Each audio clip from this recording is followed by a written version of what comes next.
Hello there, my name is Andrew, and I am in Chalice Prayer Ministry. I decided to start this vlog, The Forgetful Catholic, because ever since I started in prayer ministry, I kind of entered with an assumption that I knew a fair bit about prayer, certainly not everything, but the biggest thing I've come to learn in the last couple of years in prayer ministry is just how little I know.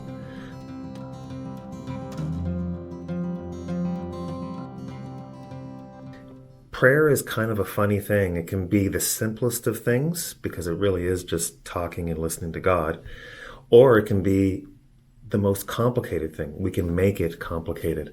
And so there are certain things that I need to, certain simple things that I need to be reminded of and remember about prayer. And so let me just start off by saying that if you don't retain anything from now on, retain this. Prayer is a relationship. If we don't believe that, if we don't regard our prayer that way as a relationship with God, an ongoing one, then I really do think we missed the mark. The other day I saw the movie The Two Popes, which is an excellent movie, by the way, and I want to tell you about the climactic scene in the movie where Pope Benedict and Cardinal Bergoglio, the future Pope Francis, are kind of having a confessional moment inside the Sistine Chapel. It's beautiful. Pope Benedict at one point confessed that he knew the faith inside and out, but that his prayer was dry. As a matter of fact, he had grown...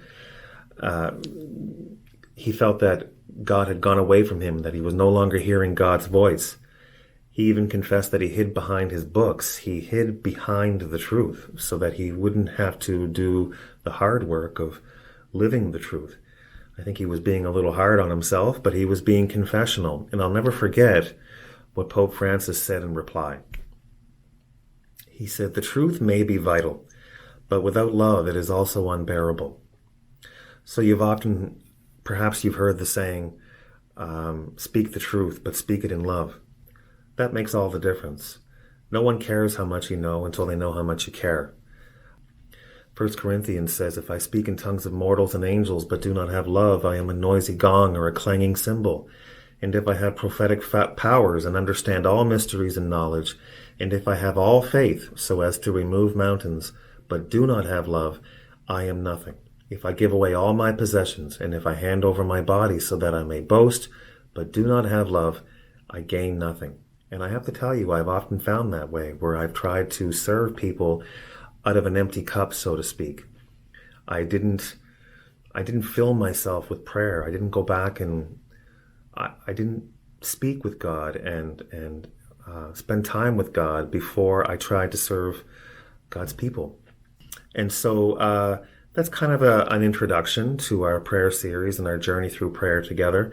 Throughout Lent, I would like to take the foundational prayer that Jesus taught us, the Our Father, the Lord's Prayer, and I'd like to break it down into the 7 petitions that you find in there.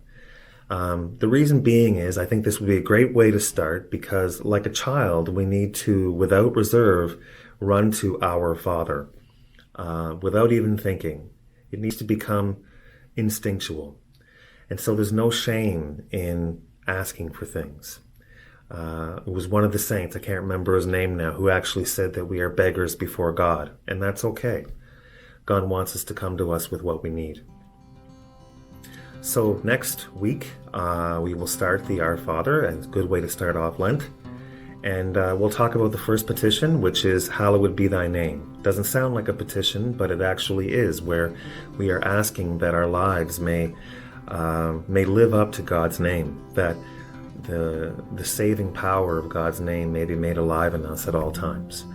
And so I'm so glad that we're on this journey together, and so I hope you'll join me next week. So for now, so long, and God bless.